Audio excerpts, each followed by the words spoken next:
Okay, I'm going to go ahead and get started with the webinar, and I'd like to welcome everybody for joining us today. My name is Leslie Hammer, and I'm a professor in the Oregon Institute of Occupational Health Sciences at Oregon Health and Science University. And I'm also the Associate Director of Applied Research here at the Institute. And I'm also the director of one of the 10 Total Worker Health Centers of Excellence that are funded by the National Institute for Occupational Safety and Health. Our Total Worker Health Center is called the Oregon Healthy Workforce Center. And just a little bit of background on our institute and what we do. So we have a very unique institute. The Oregon Institute of Occupational Health Sciences at Oregon Health and Science University really has a mission that is focused on health and safety and well-being in the workforce. And our specific mission is to promote the wellness and prevent disease and disability among working Oregonians. And what our Oregon Healthy Workforce Center does is really take us out and beyond Oregon and stretching really across the globe in terms of our contributions around safety, health, and well-being. And what we do is we do basic and applied research and outreach and education. And I welcome you to take a look at us, to look at our website. We offer lots of resources to employers and employees that are, most of which are available really freely accessible on our website. Our institute also really aims to inform and develop public policy and really help in educating the public around issues of workforce safety, health, and well-being. And with that, we've developed this webinar series called Working Well. And this webinar series is our new bi-monthly webinar series that highlights the unique challenges impacting workers in Oregon and beyond. And we address worker safety, health, and well-being topics really from a total worker health perspective. So today we are following up. This is actually the second of two series focused on AI and occupational safety and health. And what we know is that with the really just a tremendous amount of information coming at us in the workplace regarding AI, that AI can have both a positive effect on individuals as well as can have a negative effect on individuals. And so we're interested in really exploring more and understanding more those benefits and risks of AI. And we look at those from an occupational health psychology and a total worker health perspective. And I have on the slide here a quote from Dr. John Howard, who wrote an article back in 2019 on artificial intelligence. And the quote really states that a proactive approach to AI and its implications for the future of work require occupational safety and health professionals to develop strategic foresight to better anticipate and prepare for the possibilities and challenges of AI-enabled technology on worker safety, health, and well-being. Today, we have the pleasure of two speakers, and these two speakers are really going to provide their perspectives from both research and applied settings. And we kind of are following the first webinar, which was 2 weeks. It was on June 30th, and a number of you may have attended that as well, where we explored how AI is changing work and work activities and jobs and organizations. And that webinar can actually be accessed on our website, and I believe the link will be dropped in the chat where you can go back and actually view the webinar. So today we're just so fortunate to have two outstanding speakers who will help us in exploring this topic from complementary perspectives. First, we have Dr. Tahira Probst, who is a professor of industrial organizational psychology at Washington State University. Her research focuses on job insecurity, economic stress, and occupational health and safety with an emphasis and focus on how workplace changes really affect an employee well-being. She's a former editor of the journal Stress and Health, and she's really a recognized leader in the study of work and worker health. And I can't speak enough about how much I admire Tahira and the work that she's been doing throughout her career. So I'm really pleased that, that Tahira is part of this series. And then our second speaker is Dr. David Dorr, and he's a professor of medical informatics and clinical epidemiology. He's a chief research information officer here at Oregon Health and Science University. He's an internist and informatics researcher, and he focuses on using data, technology, and innovation to improve healthcare delivery, patient safety, and chronic disease management.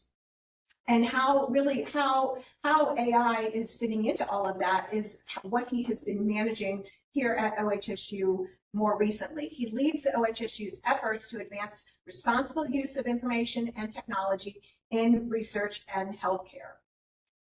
So at this point, what I'd like to do is also, I think I have some learning outcomes, but I will actually, let me share just a couple, I think are really excellent citations. These are articles that are available that have been written about AI and worker health, safety, and well-being. And if you want to take a picture of this slide, and you can follow up, or you can also reach out, and we would be happy to share this information with you. But as you can see, Dr. Probst was the lead author of the second one, which is a really a series of commentaries on AI, worker health, and well-being that was just published in the journal Occupational Health Science. So the learning outcomes for today are to recognize that AI effects on workers, both, as I mentioned, both the benefits and the risks, and how they are specific to system change, design, how systems are deployed and governed, and really understanding those AI effects. And also to identify key worker health, safety, and well-being risks and benefits associated with workplace AI. And then also how to apply occupational safety and health-oriented frameworks to assess whether AI systems are likely to deplete or support workers. And before I move on to our first speaker, I want to just go over a few housekeeping items. And our webinar goes until 1:30 Pacific time today. And during the webinar, participants are muted, and they will be unmuted during the question and answer session at the end. If there is an opportunity and you would like to speak, we will go through the Q&A at the end and have opportunities to unmute folks. You can also post questions and comments in the chat anytime. I'm going to monitor the chat. I'm going to, as I said, I'm going to keep most of them for the last 20 to 30 minutes of the webinar so that we can have a discussion then. And we'll ask the presenters to participate in that. And then if you wish to chat with other participants or share resources with one another, please feel free to use the chat. On the lower left-hand side of your screen, you'll find a closed caption button, and you can use that as needed. You'll be given many language options. And then also, we want to make sure and remind you that those who wish to receive SHRM credit for today's session can do so. And that we're also offering CPH and CSP credit. Those will be offered. You can actually get in touch with Amy Spring, and Amy, I imagine you're going to put your email in the chat, and I will be bringing up a code at the end for the SHRM credits as well. Finally, let's see, this session will also be recorded, and it will be available on our website just as the last session. So at this point, I am actually going to now take down my slides, hopefully, and invite Tahira to load her slides.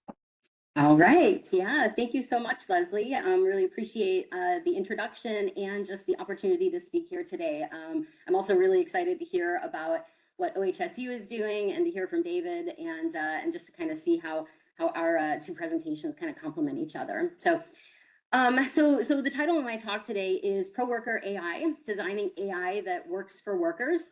And I have my little, sub tag there because move fast and break things shouldn't include workers. And that was actually Facebook's internal motto up until 2014. And the idea was, right, that if these high-tech companies didn't move fast and take risks, that others were going to beat them to the chase. And if that meant that there were some, catastrophic failures along the way, well, that was just kind of par for the course. And in many ways, I feel like the AI race today is somewhat, deja vu, in that the AI companies are moving so fast to get that first mover advantage, and that many companies likewise are feeling kind of that keeping up with the Joneses pressure to also adopt AI tools, that the implications for workers might be taking a bit of a backseat. So in the first part of the webinar series that I think probably some of you had already attended, Steve Hunt discussed ways in which AI is reshaping job design, what skills are being devalued, which ones are also more important than ever, things like human empathy, connection, creativity, and why keeping a human in the loop matters. And so my goal today in preparing this presentation was to kind of just hopefully seamlessly somewhat pick up where he left off by providing you with a framework and a toolkit for being able to evaluate how these AI systems are being designed and implemented, and whether they are what researchers at MIT would call pro-worker AI. In other words, AI that complements humans and augments their skills rather than displaces or diminishes them. Now, this certainly obviously isn't the first time, right, that workers have been faced with new technology. If we go back to the early 1800s, English textile workers, right, they faced the first industrial revolution, and they were terrified of being replaced by these mechanized looms. And so what did they do, right? The Luddites smashed the machines in an attempt to stave off being replaced. And in fact, even today we use the term Luddite, right, somewhat pejoratively to refer to people who are skeptical of new technology. But the fact is, right, that their fears were real. And whether it was the looms in the 1800s or assembly lines in the 1900s or computers in the 1980s, every industrial revolution has in fact displaced workers and caused job insecurity. And so, while AI might be the new hot topic, the questions that it raises about things like worker autonomy, control, fairness, surveillance, dignity at work, these aren't new.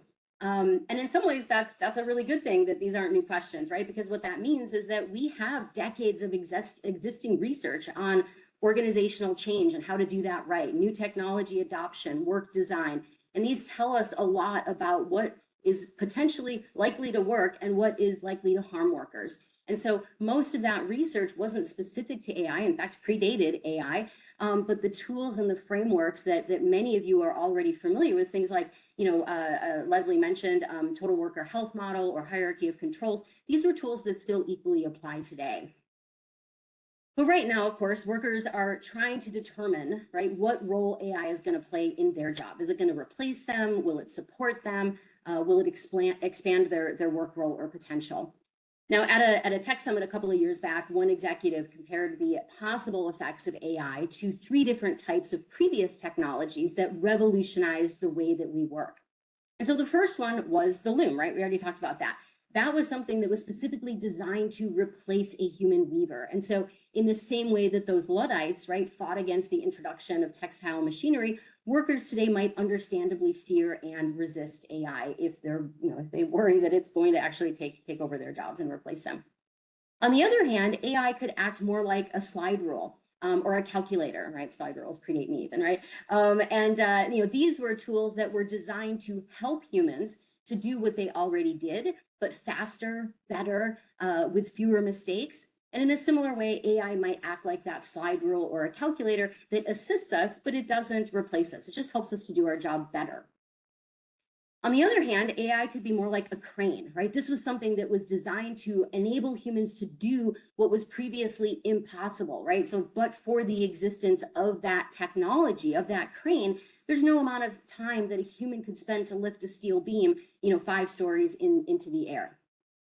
So for positions like customer service representatives, right, conversational AI agents are already effectively acting as a loom, right? It handles millions of customer inquiries that previously would have required sometimes city-sized call centers to do. This is affecting not just, positions within the US, but this has global ramifications, right? So countries like the Philippines, for example, they have outsourced call center work that accounts for over 8% of their country's GDP. And AI can handle over 80% of that work now. So this is definitely acting like a loom for those workers and that country. For legal teams, I feel like every time I go through the airports, for some reason in the Midwest, I'm constantly seeing ads for Harvey AI. So for legal teams, AI tools like Harvey, these act like a slide rule or a calculator, right? They allow the legal individuals, the legal teams to be able to condense weeks of manual document discovery and contract drafting and things like that into something that now just takes mere seconds. And so this reduces heavily the administrative burden and allows them to spend more time, hopefully, to allocate towards higher level legal strategy. And then, of course, we have things like AI models like AlphaFold that are definitely acting like a crane, right? In the past, you would have had, some poor grad student spending 5 years of their career and over $100,000 to be able to map a single protein. And AlphaFold was something that predicted the shape of over 200 million proteins in just weeks, right? So this is just measurably leaping forward by decades what humans could have achieved on their own. So the question for every AI system or tool, right, is which of these is it going to be for the workers who are using them or exposed to them? Now, a lot of what I'm going to be talking about today actually comes from a number of different collaborations that Mindy Schoss and I from the university, Mindy Schoss is from the University of Central Florida, and we've been collaborating in this space on a lot of different projects. And one of them is a forthcoming book on uncertainty at work. And as part of that, we've been collecting data from hundreds of workers about their views of AI. And while some view it as a slide rule, many are worried that AI is going to be their loom. And so I just wanted to share a couple of their voices. So my job could be done by AI, and in some cases, I'm training the AI to do those jobs. So can you imagine, right? You're literally training the non-human tool that is going to replace you. One of the biggest sources of uncertainty in my job is how it will be affected by new technologies such as AI. It has been helpful for certain tasks and could aid me in being more productive. So that's, the slide rule type thing. However, I worry that in the future, AI could become advanced enough to take over my job. Even though AI promises increases in productivity, I think it will decrease my living standard, as jobs will be replaced. So worries about wage erosion and things like that. The implementation of AI at work is freaking me out. I worry I will lose my job because of it. It seems like it's just a matter of time. It causes me more worry than I can express, right? So again, some view it clearly as a slide rule, but many of them are worried that AI is going to be their loom. And indeed, when we actually conducted a textual analysis of all the employee comments, this was the word cloud that emerged of the most frequently co-located words that appeared alongside the term AI. And as you can see, the negative words, things like replaced, loss, worry, toxic, taking, these appeared much more frequently than the positive ones like productivity, potential, or promises. And this is also reflected in large-scale surveys of workers, so the quantitative data, where large majorities worry about AI replacing them. Now, in a recent book chapter that Mindy and I also wrote for the new EAOHP textbook on occupational health psychology, we talked about some of the different, and many promises and perils of AI. So there's lots of potential promises out there, right? Things like increased efficiency and performance and safety and new avenues for health promotion and things like that. But also disadvantages, potential perils that we need to be aware of, things like more work intensification, economic stress, ethical concerns around surveillance and loss of autonomy and loss of privacy and things like that. So what does the actual empirical research show so far? Well, as you might expect, there is also some good news and there's some bad news. So on the peril side, right, there is definitely increasing job insecurity around AI. It is one of the most commonly reported things that workers indicate when asked about AI adoption. And so increased AI adoption at work is associated with higher levels of job insecurity.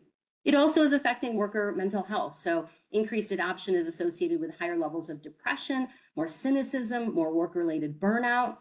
It's affecting our relationships with each other at work. So higher levels of deviant behavior in the workplace, more incivility, so how we interact with each other. It's affecting our relationship with the organizations themselves. So more AI adoption is associated with lower levels of organizational commitment, higher turnover intentions, and it even affects how we think about our job itself and the meaningfulness of that work. So associated with reduced meaningfulness of work and lower levels of career satisfaction. So there are definitely some downsides that are emerging. On the promises side, though, there are also, there are, things to balance that out, right? So experimental research with ChatGPT and other generative AI tools show that there is decreased time to task completion. So not only does it take less time to complete tasks, but some experimental research is showing that it is associated with increased quality and task performance. And encouragingly, this is actually even more so the case for lower skilled workers. So in a sense, these AI tools are helping lower skilled workers to kind of level that gap, right, or decrease that gap between them and more highly skilled workers. So that's actually something that's promising. Some research has showed that AI adoption can be associated with increased worker well-being, more positive forms of job crafting, and people often say that they think that they are going to be able to be more innovative and have more innovative work intentions. So importantly, I think many of these main effects, right, because you'll see some of them are positive, some of them are negative, some of them seem to contradict each other. And that's because some of these main effects are actually conditional on other variables, what we call a moderated effect, right? So there are individual and organizational variables that can influence the extent to which these relationships end up being adverse or positive. And in part one of this webinar, Steve Hunt ran a quick poll of the audience members and found that over 60% of organizations were either learning about AI and defining our strategy, or using AI solutions, but not fully understanding them. And when I heard that statistic, I was like, okay, that's actually kind of encouraging, right, for our purposes today, because it means that most organizations are at a point where they can still intervene, right, to determine how, when, and where AI is going to interface with employees and to adopt it in ways that will augment rather than harm them. So what are some of those leverage points? What are some of those ways in which organizational factors or contextual variables are going to impact those relationships I just showed you on the previous slide? Well, a big one is organizational culture. So, research shows that those adverse effects are magnified if they occur within an authoritarian and competitive workplace environment. So that's one thing, right? But those negative effects are attenuated, they are diminished if they occur within an organization that has high levels of perceived organizational support or transformational leadership. So these are variables that can attenuate or reduce some of those negative effects and to help preserve job-related meaningfulness. The other thing that employees crave is knowledge and training about how to effectively use these tools. So one of the things that I hear a lot from workers is we're being told to use these tools, but we don't know how or why we're supposed to be using them. So the provision of knowledge and training has been shown to attenuate some of the negative effects, to amplify positive appraisals so that employees perceive AI as more of an opportunity and a challenge rather than a threat. The other thing some of our research shows is that it matters who is providing the training. Okay, so some of the research that we did showed that if it was the employee that had to seek out that knowledge and skill development on their own time and dime, that the negative effects of AI adoption were actually magnified.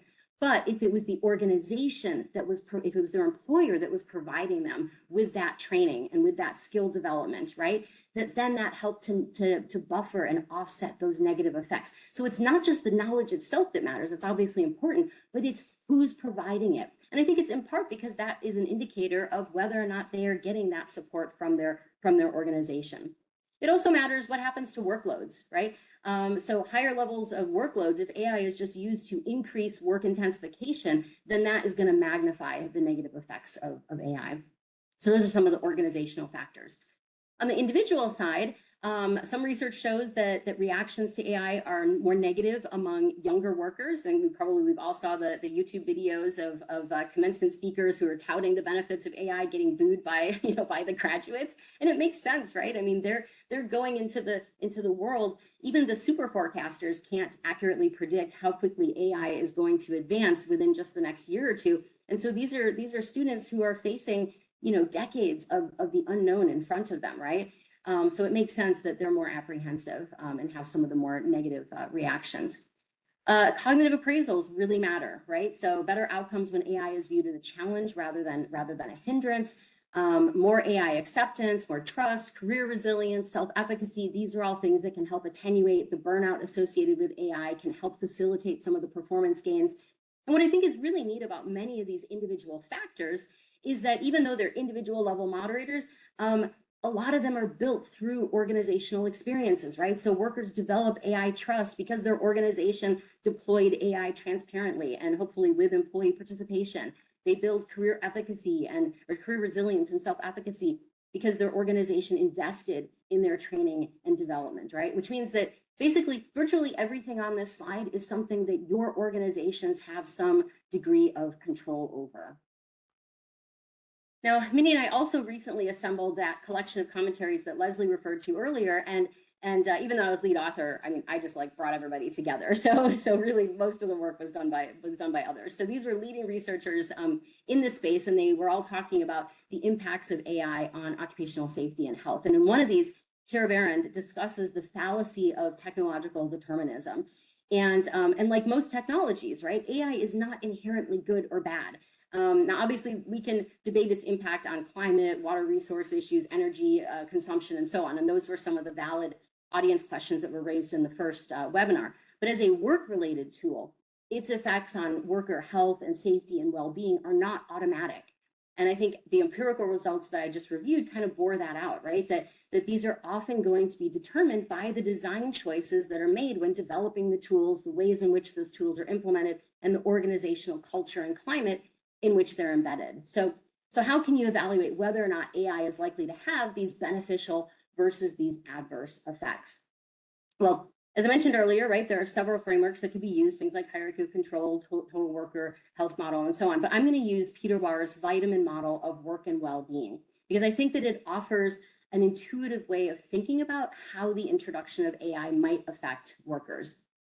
So according to this vitamin model, right, research has shown that worker health and well-being are maximized when our work environment provides a specific portfolio of psychological conditions. And Warr describes these as workplace vitamins. And so Justin, actually, if you can drop the handout that I prepared into the chat, that would be awesome. And I think he's also going to provide some instructions for how to access it. And the only reason for that is because I want you to have something that you can take away and refer back to later, but also because sometimes the text on the slide can be a bit small, and I wanted to make sure that you can follow along with it.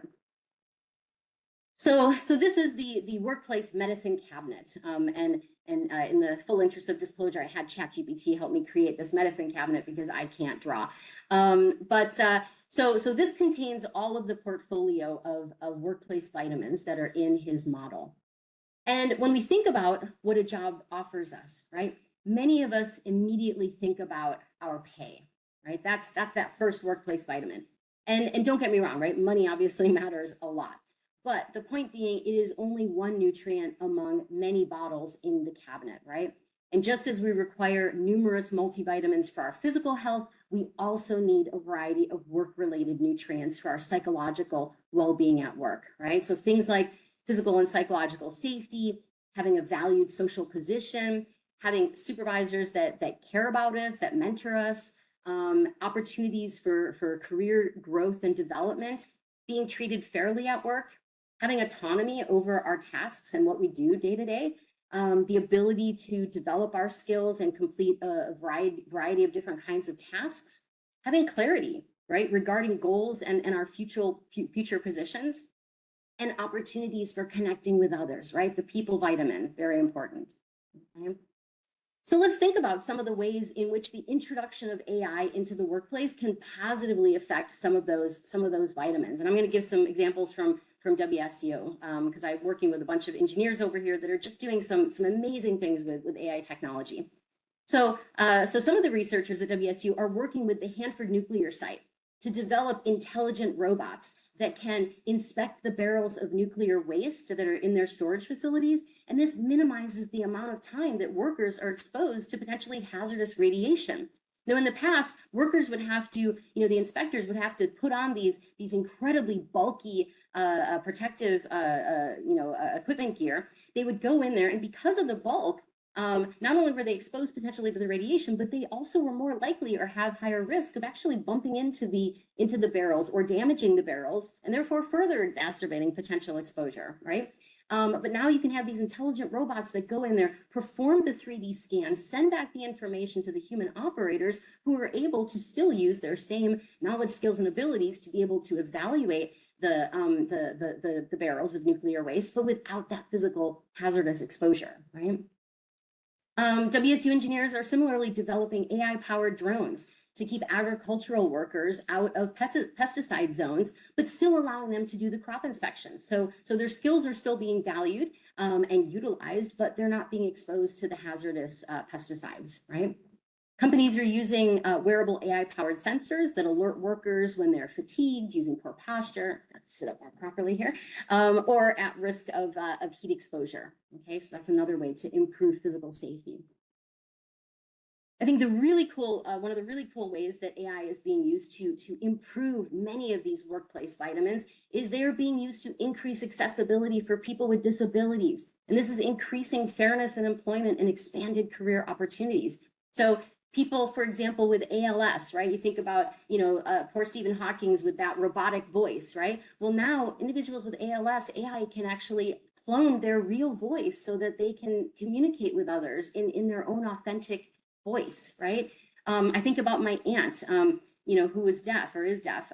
For her entire adult life, she was effectively kept out of the workforce. But quicker and more accurate live captioning can help deaf workers like her better participate in real time during meetings.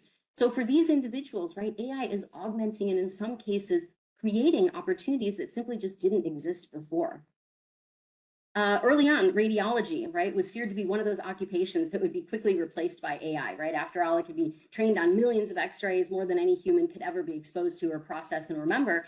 But instead, it's actually interesting, right? Radiology is growing faster than average based on BLS projections, right? And that is because their specific human diagnostic skills are more valuable than ever. Because they are able to leverage AI to be able to do what they do better and faster. So these are examples of the real ways in which AI is acting to replenish many of those workplace vitamins. So clearly lots of benefits. But AI can also deplete many of those same vitamins if not properly deployed. So in part one of the webinar series, Cassandra Kerr from US Bank said, organizations that define what AI should and should not do before deployment avoid the most costly failures. And I would completely agree with that, but extend it to also say that doing so can avoid the worst human costs. So let's talk about what are some of the human costs that can occur. So in this figure, what I did is I flipped War's model to reframe these vitamins as possible poison pills, okay, that AI could potentially be introducing into the workplace. And again, I argue that whether AI acts as a source of vitamins or a poison pill is often going to be a function, not of the technology itself, right, but a function of its design and the way in which organizations choose to deploy and implement it. So you've probably read stories, for example, of Amazon workers, right, not drinking water, peeing in bottles, and wearing diapers at work. And this is all to avoid taking bathroom breaks, which might trigger the time off task algorithm. Or driving on sidewalks like this Georgia worker to avoid traffic so that they could meet their stringent delivery deadlines. Or Uber drivers getting automated gamified nudges to log just one more ride, right? Even if they might be fatigued, having driven for 12 hours, to earn a bonus or to meet this quest challenge. So what do these workers have in common? Well, rather than having a human boss who makes hiring, firing, scheduling, and performance evaluation decisions, these are a few of the million workers who are now managed by an algorithm and therefore exposed to at least 5 different potential poison pills. So algorithmic management relies on continuously collected worker data and computer-driven algorithms. And it, again, is used to assign tasks, assess productivity, worker engagement, turnover intentions, safety, and it does so via things like geolocation algorithms, video surveillance, monitoring of employee email, social media, web browsing use, and so on. There was one warehouse worker quoted as saying, your movements are being tracked, and then you have the cameras, a lot of cameras all around you. It kind of feels like a prison. So for workers who are managed by these non-human entities, right, and are exposed to opacity, algorithmic control, surveillance, dehumanization, ghost management, where they don't really have a human boss, right? The result can be what is termed algorithmic insecurity. And this is the unpredictability and vulnerability that stems from opaque algorithmic control over work opportunities and compensation. And this is most often associated with the gig economy and online platform work. But again, it's really pervasive also in transportation, warehousing, manufacturing, and frankly, some, maybe many of you, have actually been algorithmically managed at some point and may not have even known it. So another poison pill is automated inequality that can undermine that fairness item, right? And this can occur in at least two different ways. So I'm sure we all are familiar with the phrase, garbage in, garbage out, right? And this applies equally to the problems of algorithmic biases that can occur in the training data that can then perpetuate existing human biases and inequality if the data that the AI systems are trained on are flawed to begin with.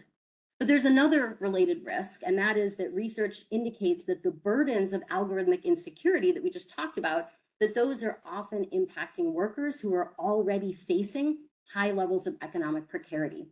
So for example, in some of the research that my lab has done, looking at over 600 gig workers, we found, first of all, that over half of the gig workers in our study said that the money that they earned from that online platform work was either a necessary source of supplemental income or their main avenue for meeting their basic needs like rent, groceries, healthcare, and so on. And unfortunately, those individuals who were experiencing higher levels of algorithmic insecurity, that algorithmic insecurity was associated down the road, months later, with more instances of wage theft, so not being paid for the work that they were doing, and also then subsequently housing insecurity, right? And not only did we have this relationship between algorithmic insecurity and wage theft and housing insecurity, but this was further magnified. It was even worse among individuals who were the ones most dependent on that gig work for either necessary supplemental income or as their main avenue. So the burdens of that algorithmic management are falling on workers who are already some of the most vulnerable economically in our society, and that is perpetuating and increasing inequality.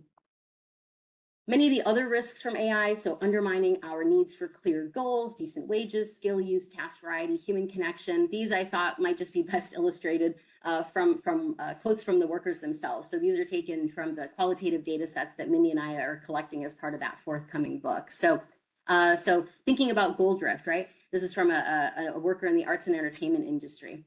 So a lot of higher ups are embracing AI and are focusing on how it can bring costs down by eliminating positions without fully understanding it or any negative effects it has on the industry as a whole. With respect to wage erosion, I worry that the threat of AI could cause loss of wages for me. I worry that eventually I'll be grinded down and they'll just replace me. There was an Uber driver who wrote a whole book on the topic, and he said, you're forced to work long hours at odd times and to rely on bonuses and tips and surge payments to earn a decent hourly wage. And after taking into account gas, maintenance costs, insurance payments, many Uber drivers, they earn less than minimum wage, right? De-skilling, this is something that a lot of research is starting to look at. So the extent to which AI is taking over judgment-rich work, and we are losing expertise that we had developed over time, right? I mean, like with anything, use it or lose it, right? So I think there's a major risk of a loss of domain expertise and mentorship. Additionally, I think AI is being used as a potential good enough automation that may be overvalued by leadership, creating lower quality product and analysis in exchange for profit. Then there's task creep, right? Is AI helping to free up time, or are we expected to increase that the amount of work that we do with that freed up time, right? Where we're asked to do more in less time. So there's more hype. So the business is asking for more and busier than ever. Everyone has so much now to do per hour. We have no time to communicate, but just work harder. Isolation is another thing that another potential poison pill. And I know Anjali Ramesh Babu at OHSU, who I think is in the audience, is really interested in this particular facet, right? So the extent to which AI-mediated work might be replacing human collaboration and connection and increasing our loneliness at work. So some of the quotes here that bear that out. We're collaborating more with AI than amongst ourselves, and that just leads to a breakdown in relationships, overall communication, and team morale. I think people have less of a need to collaborate with teammates because we can just collaborate with AI. Another potential poison pill, when I talk with my kids about AI, their top concern is actually its impact on the climate and water and energy demands, right? But the second biggest worry for them is the hollowing out of entry-level positions that they all eventually need to get, right? Since many of those entry-level positions contain higher proportions of the tasks that can be easily automated by AI. So that chicken or egg problem that all of us started off with, when we first started our career, it's even magnified for them, right? How do I get experience when employers demand even higher levels of experience and expertise than they did before? And ironically, one of the industries where this has shown up the earliest is in coding. So as this headline notes, big tech told kids to code, the jobs didn't follow.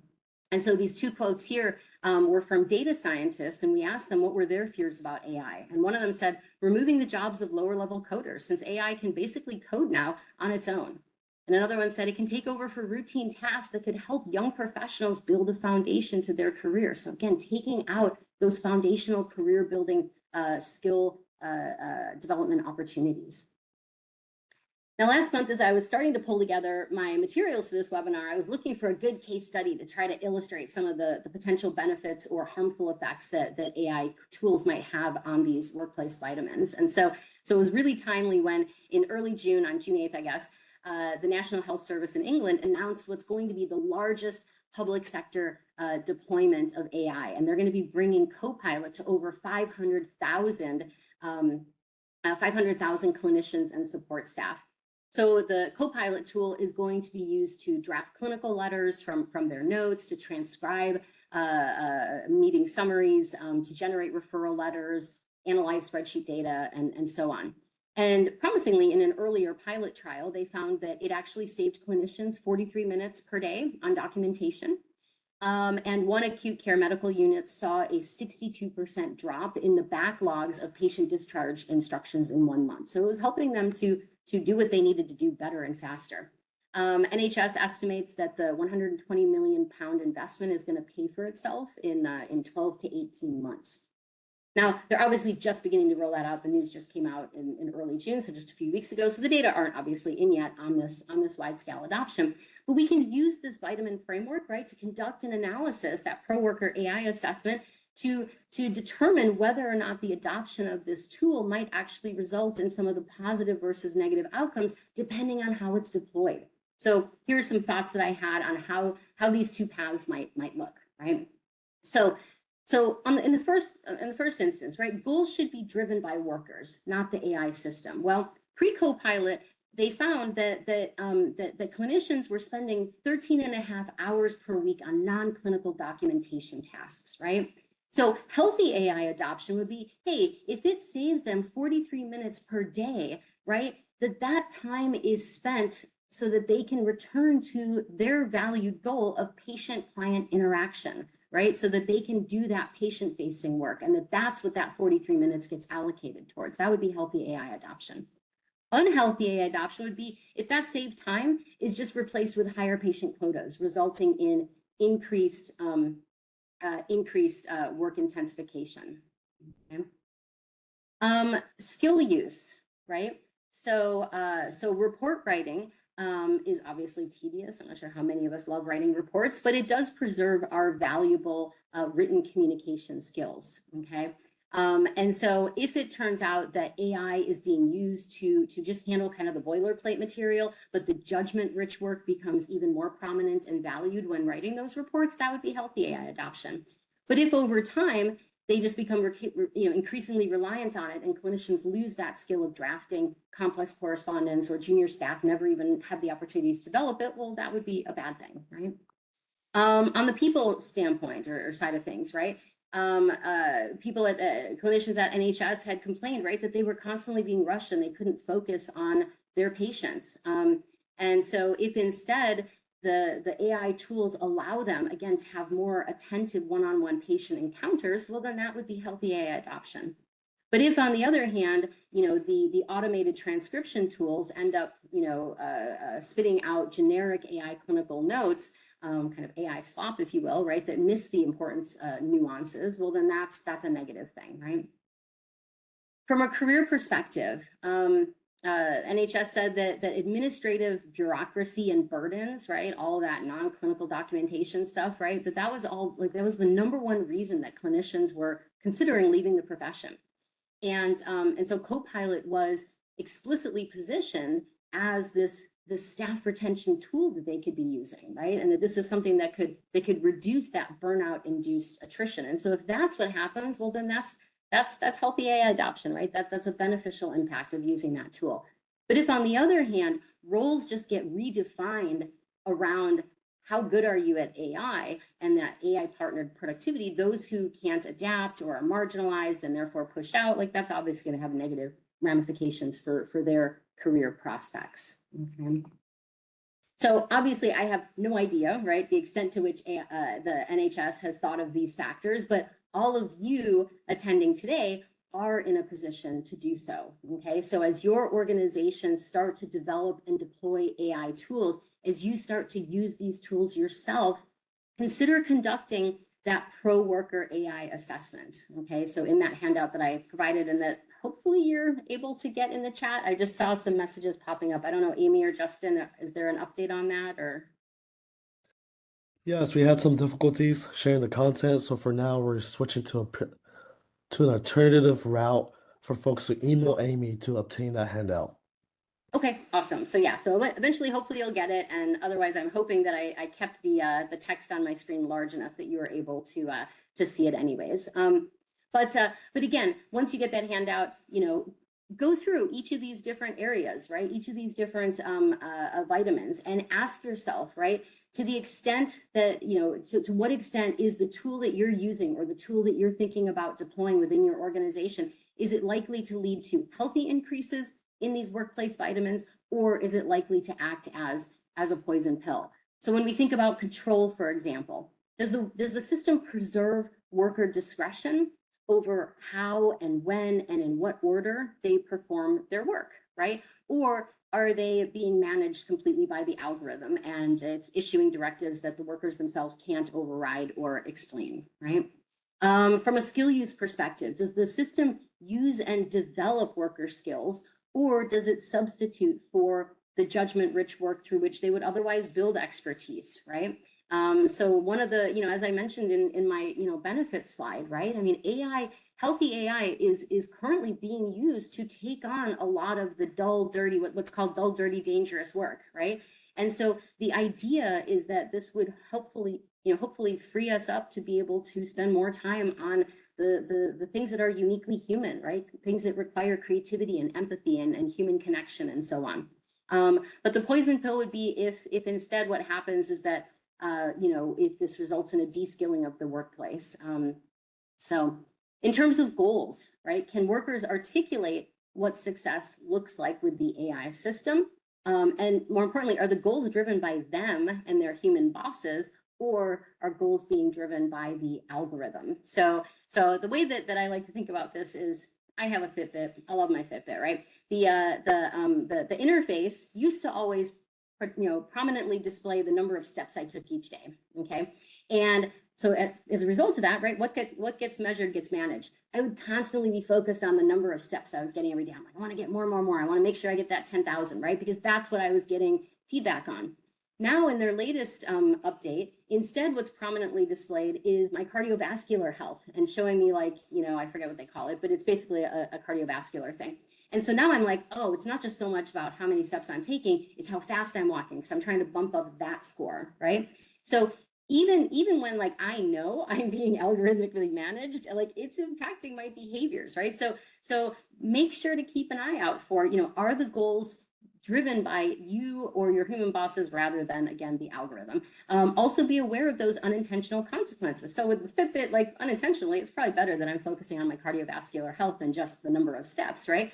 But algorithms also are doing things like pushing that Amazon driver onto the sidewalk to keep on schedule, sacrificing safety for productivity and their renal health by not drinking and being dehydrated. So, so we want to make sure that AI is actually helping us to achieve our goals and not, having this goal drift and into these other areas that maybe we hadn't anticipated. Does the system reduce worker demands, right? So that they can do more varied and meaningful work, or is it adding more demands without corresponding resource increases? So thinking about that. In terms of clarity, right? Can workers understand what the system is measuring, how the decisions about them are being made, what recourse they have when they disagree? Or is there just, unfortunately, with a lot of these algorithmically managed platform workers, there's really no human review, there's no recourse, and there's very little explanations of how the process goes from the inputs to the outputs. For the people vitamin, right?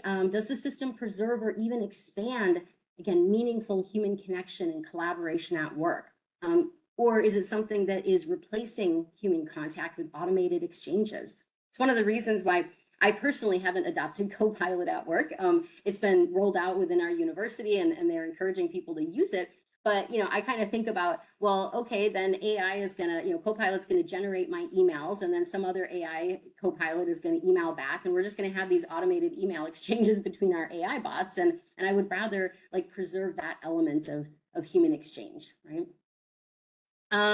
Let's see, in terms of money, right? Are the productivity gains that we're getting from the AI systems, are these being shared with the workers, or are the gains extracted while workers are absorbing the intensification, right? Or are the efficiency gains translating into reduced staffing or reduced hours? From a physical security standpoint, right? Does the data system, the data that are being collected, are these things that are protecting workers' physical safety, or are they being used as a source of surveillance-induced stress, right? Or pressuring them to take safety shortcuts, again, like that, like those Amazon workers, right? Then with respect to valued social position, right? Does the AI add value to the human position and skills, right? Like with radiology, what's happening there, which is a positive thing, right? Or is it resulting in a dehumanization of workers where they're seen as kind of interchangeable inputs into this algorithmically managed system, like Uber drivers or Instacart workers? When it comes to supervision, right? When AI-driven decisions are affecting worker assignments and evaluations or discipline, right? Is there a human that they can escalate to, and does that person have real authority to intervene? Okay. From a career perspective, one of the things that you often will hear people like OpenAI, Sam Altman say, and other people was, AI won't replace humans, but humans who use AI will replace those who don't, right? So is the system preserving and expanding career pathways, especially for junior workers, precarious workers, entry-level workers, or is it automating away the on-ramps through which they would normally build their careers, right? Because again, I think quotes like that, are easy to say, but it's like, okay, but how do we actually then provide the on-ramp into these careers when some of those entry-level positions are being hollowed out? From a fairness standpoint, right, has the AI system been audited for any disparate impact that might be occurring across worker groups? So things like, employment selection systems, looking at already precarious workers themselves, are they protected or are they further exposed? So those are all the key elements of that vitamin analysis and doing like a pro worker AI assessment. And so at this point, I'm going to turn things over to Dr. David Dorr. And again, he's the Chief Research Information Officer at OHSU, and he's going to talk about some of the AI tools and systems that they are currently using and how those systems are governed. And then what I'm really excited about is that he's going to use that vitamin framework that I just presented, and he's going to conduct that pro worker AI assessment to look at what are some of the possible risks and benefits to some of these systems that they're using at OHSU. So David, are you ready to take over? Yep.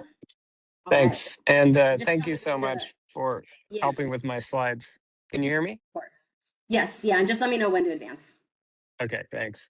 So I think one thing around AI that's really important is why AI? Why in an academic health center like OHSU that has a mission to discover new knowledge and to educate the next generation of health professionals and ultimately all in service of health and well-being for our patients and our communities.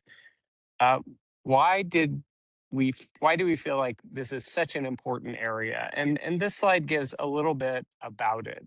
So first of all, the advance in the machine learning models that we usually call AI has been fairly dramatic. The top example here focuses on some of the ones we don't talk as much about now, but are crucial, which are models that take very complex sets of data that really our mind can't process in its entirety and help us to see what might be in those data that could drive our treatment or our prognosis or diagnosis.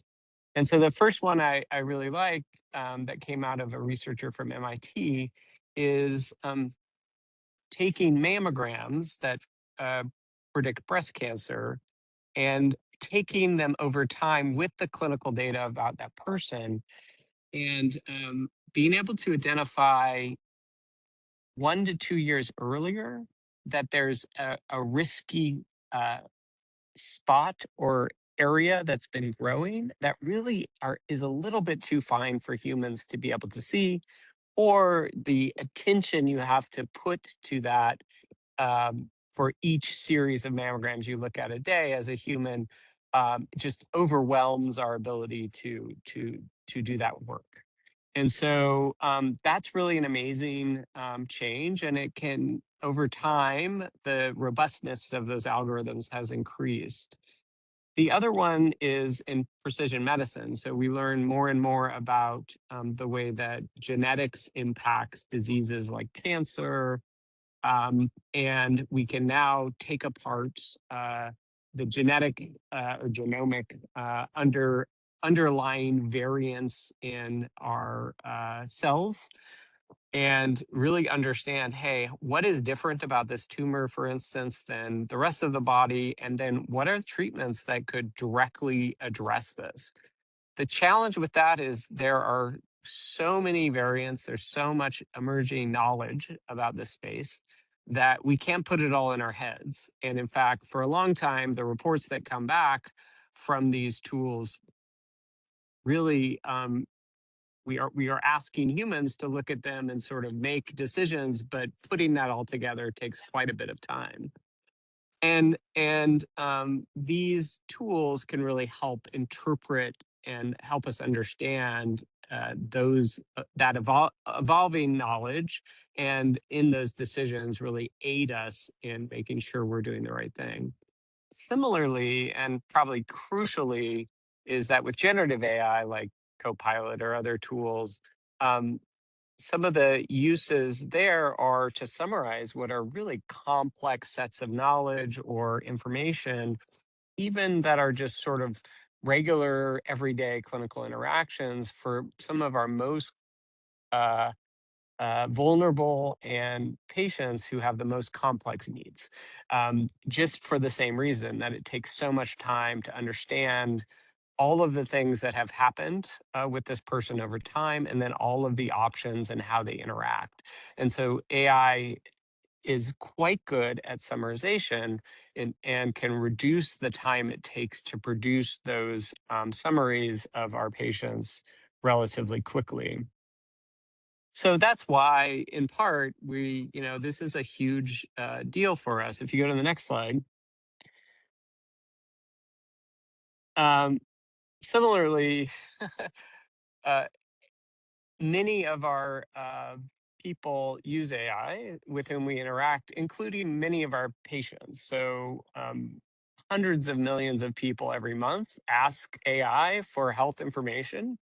And honestly, a lot of that health information is perfectly sound, but they do it in a way that's not vetted to any healthcare institution, instead thinking to use it in pursuing their health over time.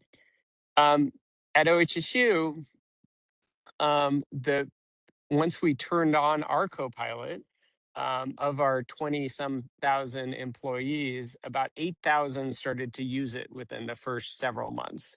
And a daily, 600 to 700 use it every day overall.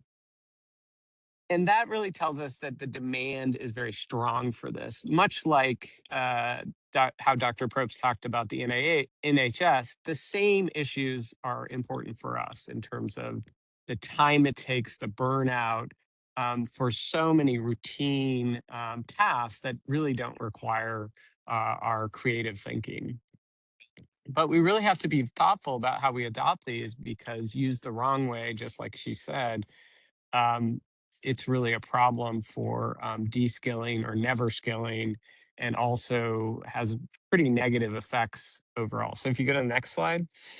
Um, this is another AI tool. So there's two parts about this. One is that AI models change over time. That's a unique problem compared to our old sort of algorithms. And that really means as they shift and drift, we have to constantly monitor them. How they handle errors is a huge problem because they tend to be, especially generative AI, very confident when they're wrong. And identifying what you can do when they say something's there that it's not a false positive, or when they say something isn't there when it is a false negative, is crucial because of that sort of confidence, false confidence. And that confidence and what we call automation bias, our tendency to trust something that appears so good, is really a crucial aspect, I think, related to this discussion, and also why we have to be so thoughtful. So actually, the technology here tells us, hey, we need to be really thoughtful about how we use it. Similarly, the ability to explain it and the biases embedded in these models are really an important set of characteristics that we have to monitor as well as we go about our mission. And then finally, we really only want to use AI when it's really impactful. And the hard part for us right now is we have so many uses out there that just don't have the evidence of real human impact. There's lots of promises, they appear to work really well, but when we think about our standard weights to research them with randomized controlled trials, really most of even the FDA approved tools don't have really strong trials associated with them. You go to the next slide. So all of this is to say we have really tried hard at OHSU to think about these uses, balancing the strong demand and honestly probable shadow use of AI, where people are like, well, if you don't give me this tool, I'm just going to use it because I need it just to be able to get through my day. And it's so helpful to me. And really try and have this important series of steps that we do in our governance. And first of all, we say, do we really need this as humans for the health system? And then is it useful and is it safe? Which often, we've had to further evaluate the tools to understand that. What are the risks and benefits? What are the ethics around this in terms of the biases, their understanding, their fairness? We always have to do local validation and evaluation. And then where we've really struggled, I think, to over time to really implement well is to have really good implementation plans and training and support plans. And I'm so grateful now that over the last year or so, we've really started to ramp those up, and there's more and more being focused in this area, trying to get everybody to a certain level of literacy, and then really look at each of these to say, how can we do this well over time? And of course, we look at conflict of interest as always. If you go to the next slide. So the problem is that we get so many requests for these tools that we've really had to think about the strategy involved. And to some degree, lots of health systems, including academic health centers, have rolled out AI and then haven't seen the benefits they hope, and they've pulled it back. For us, I think we've been pretty thoughtful about what we've tried to roll out, and we're working very hard on monitoring. If you go to the next slide. So I would say in our journey, um, this is a perfect time to really think about what are the things we're going to do that matter most. So uh, for for physical security, I really love the examples of surveillance culture because that is what we want to avoid. But for the healthy AI adoption, there's so much we can do to help monitor when our patients are at risk from falling uh, and and really act on that more quickly, well before they're about to fall by through a variety of techniques. If you go to the next slide. So this is a crucial lesson that I think I have learned and the system has learned, which is that um, AI really enhances expertise, and can be more dangerous if you've not develop that expertise. And so our implementation is really, how do we enhance the expertise you have so you can get right to your level of decision making and knowledge and skills? And how do we, and a lot of the tools administratively are like help you to get that. But part of that is really been focused on making sure people know that when, for instance, they're recording themselves in a patient and having the AI generate a note, that note is wrong. That note is not acceptable as it is for you and your expertise. And you have to go in and edit it to make it exactly right for your expertise. And I think that's very similar for a lot of the other uses we've seen. If you don't apply your expertise, you'll both lose it and also the AI output will be wrong. So the worker aspect of the social positions here is really important when they choose to use it. If you go to the next slide. So for career, I really like the examples that Dr. Probst gave. This is, I think, exactly right. We have so much burnout in healthcare. There's just so many pressures. Everything's moving so fast. And really think about AI as a retention tool, combat burnout, really focus on some of the tasks that are very routine or the AI can basically do better than humans while still retaining that crucial knowledge. If you go to the next slide. Fairness. So this is an area that I think we've really pushed the industry on. For my research, it's been a strong focus of mine, is really understanding the biases that exist and how AI can exacerbate those. Most AI is built on data that is from our society that has biases, so we know it's already. But also, if applied carefully, it can unmask those biases and really help people to understand in a more thoughtful way some of the challenges and the disparities that already exist and really help people with that. And so really thinking about implementation that can, be applied across the entire patient population and also say, hey, here's a group of people that often do not get the screening for a variety of reasons. And here are some ways where systematically, historically, these biases might have existed. And then developing approaches to address those is one way that AI has really helped us because it's much more flexible if used well. If the next slide, please. And then control. So I'll be honest, we really do want people to both retain control and exercise their expertise in healthy AI adoption. We want them to tell us it's wrong, to stop and tell us wrong, and not only without penalty, to reward people who said this was a bad example of AI because it can do so much, but also we know that it not only can go wrong, but over time, its performance can erode. So we're really interested in people telling us that. Next slide. This is one of my last slides. I'm not sure. Okay, so skill use. So we are very concerned about de-skilling and never skilling. And it is true that some of these tools, including imaging-based AI, can reduce skills. And so really thinking about where and how we apply these is important.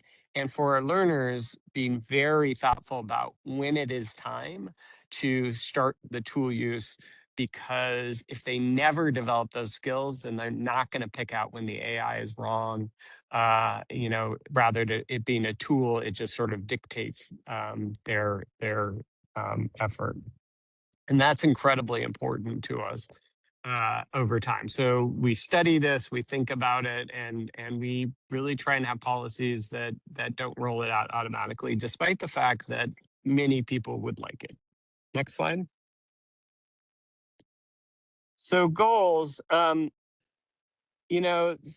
issue is really trying to figure out what matters most in these encounters, and not necessarily, documentation time is something everybody wants to reduce, but really we have to be thoughtful about making sure that we replace that time, or change those interactions to what matters most. And so we've tried to focus on a balanced set of goals for a lot of our initiatives that really think about these trade-offs. Is efficiency worsening some aspect of our population health?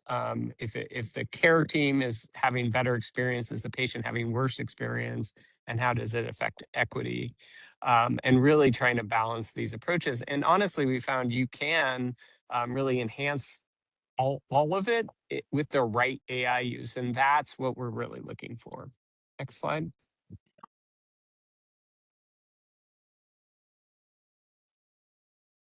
You can go to the next slide. Oh, thanks. Oh, that's fine. Did you want the variety? That was another one. Yeah, thanks. So the very similar, and you can go to the next one. So for variety and for the people, transparency and clarity, I put all these together. Is really using AI to get people to work together more, and not get stuck in sort of the routine tasks, but really do the more interesting tasks that they might have put off, using it as a way to sort of initiate processes, but make sure the human element is part of that, and that when AI is used, to really be transparent about its use, so that it avoids that sort of AI to AI.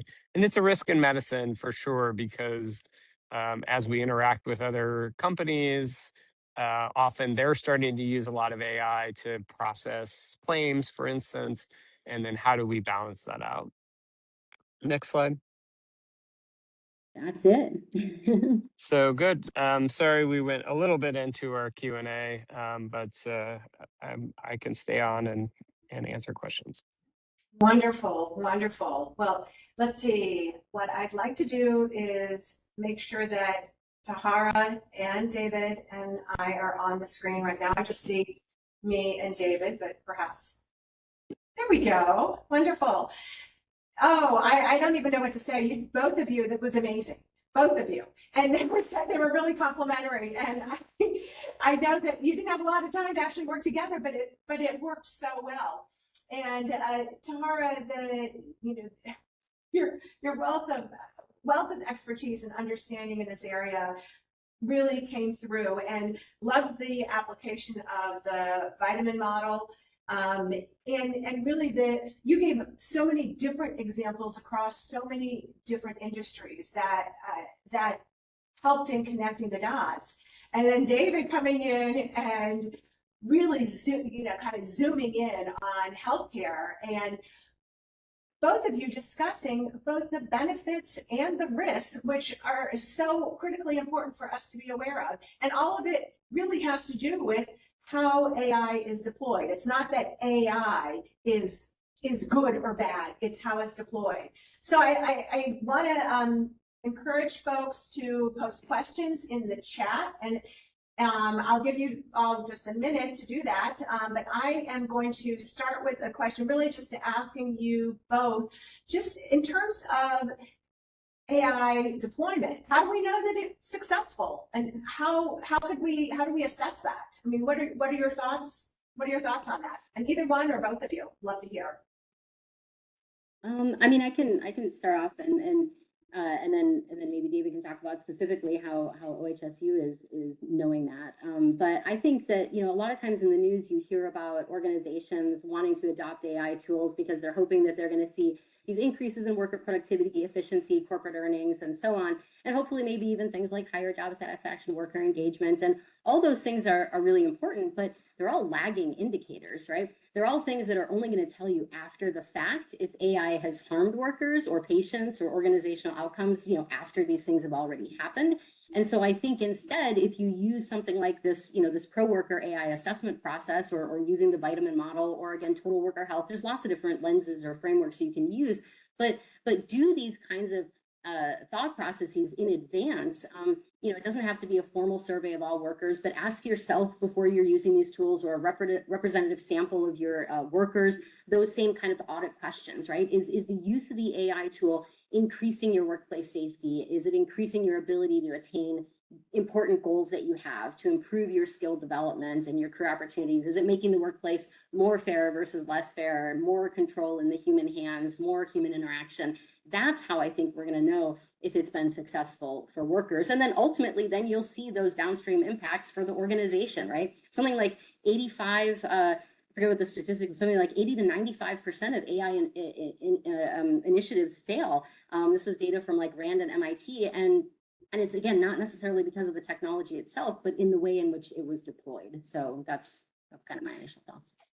I think that's a perfect example. I sort of mentioned, when we are assessing whether to adopt this AI approach, and then also when we are understanding, is it working the way it was supposed to, we do use a balanced set of measures. So we're thinking about, does it improve health and well-being?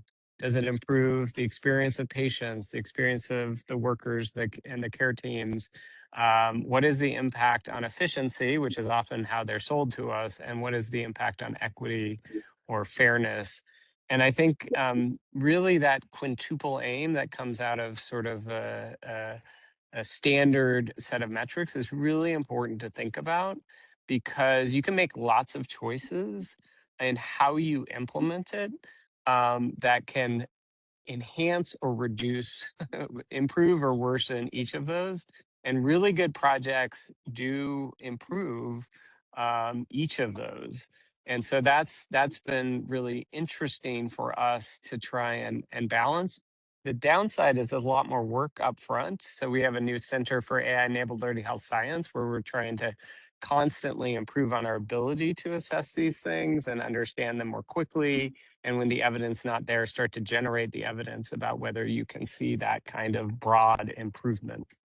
So David, from you, what I hear is that there's some sort of needs analysis, in the sense that that's happening before deployment, and then there's evaluation following up. Super, great. Well, I want to pop over to the chat, because we do have a couple questions there. And first of all, somebody is asking, Alex is asking, so what advice do you have for organizational leaders who want to implement AI with a pro-worker design, but also recognizing the reality that some jobs or tasks may change or get replaced by AI in the future? Yeah, so I mean, I think that people are often worried about workers being completely replaced, right? And that's obviously something that a lot of people worry about. But the thing is, in some respects, it's not actually something that I'm all that worried about, this wholesale replacement, right? Work it's a collection of tasks. Different occupations are different bundles of tasks, and some of those are more easily complemented and completed by AI than others, right? So there's been research, Felton and colleagues, they put together this, compared all the tasks and required knowledge, skills, and abilities for all the occupations that are in ONET. And they created these AI occupation and industry exposure indices based on AI capabilities. And there's a lot of variability across occupations and industries. So some of the most highly AI exposed are things like in accounting and tax preparation and legal work. And then some of the lowest ones are things like animal slaughtering and logging and things like that, ironically textile workers.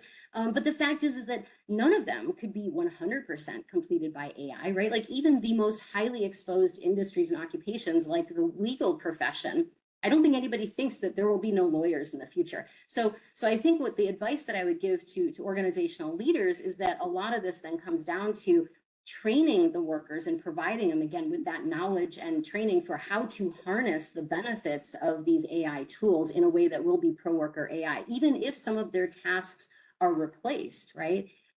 So I do think, again, maybe I'm wrong, come back and check with me in a couple of years, but I think there's going to be few jobs that are just completely wholesale gone. Great, thank you.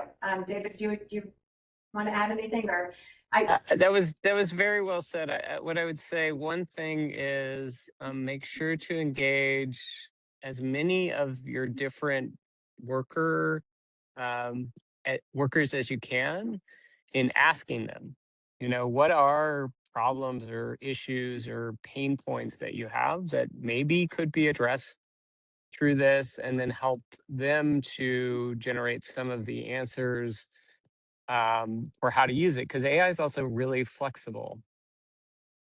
So when we think about this for our people who manage our phones and the referrals, for instance, one frustration that we've heard is like there's so many people requesting appointments and they can't get them their appointments in a reasonable time, and so making that more efficient, uh, and also helping them to identify who should be referred immediately for a review to get them in could be an enhancement. Right now they're playing this important role, like saying, "Oh, I really hear you. This is an urgent issue, and I can pass it along and get it addressed more quickly by using AI to summarize and get it into the right hands."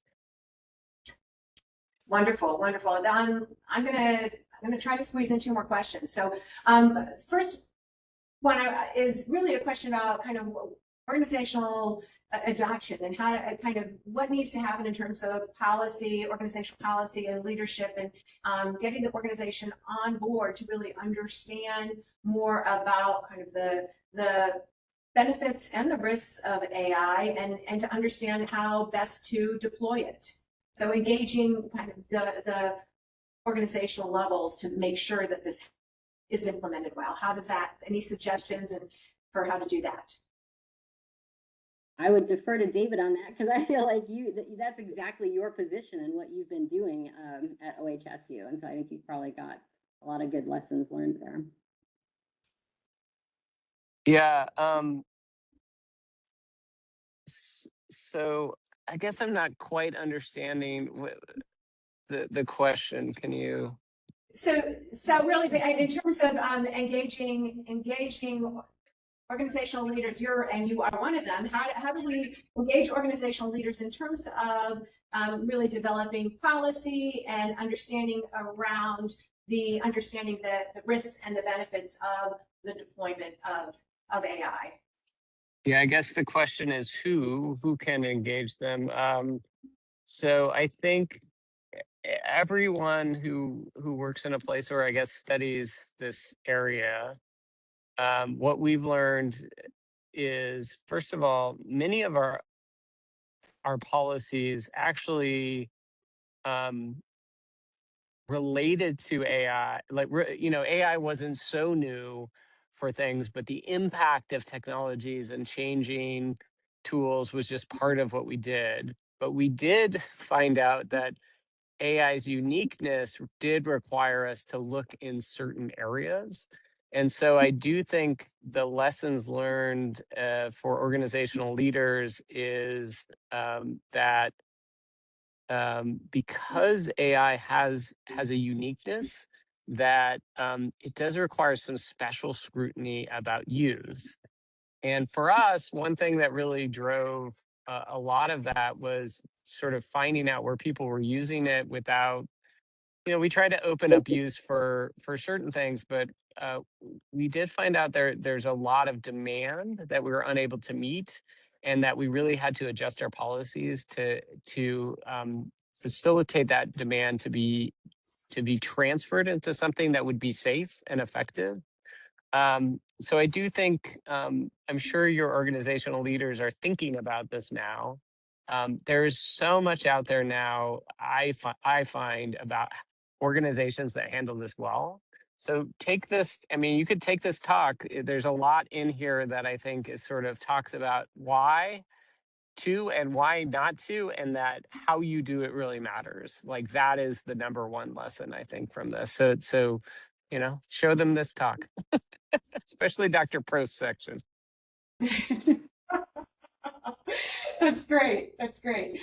Okay, I just want to hit one last question. Really is, and it has to do with the sensitivity of the data. So, and the example was given by somebody of the NHS example, Tahira, that you talked about.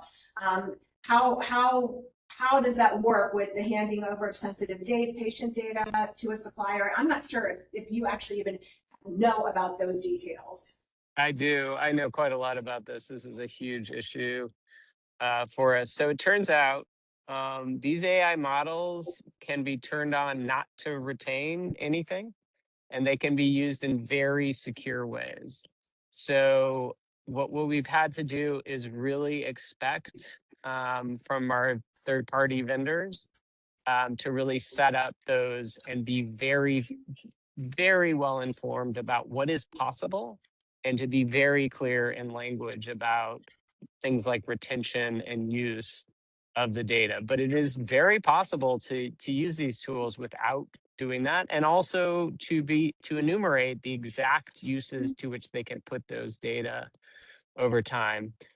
So it really just requires thoughtful conversation. The thing with AI is it tends to learn from what you put in it, and so you do have to be a little more savvy than historically about how you do that with them.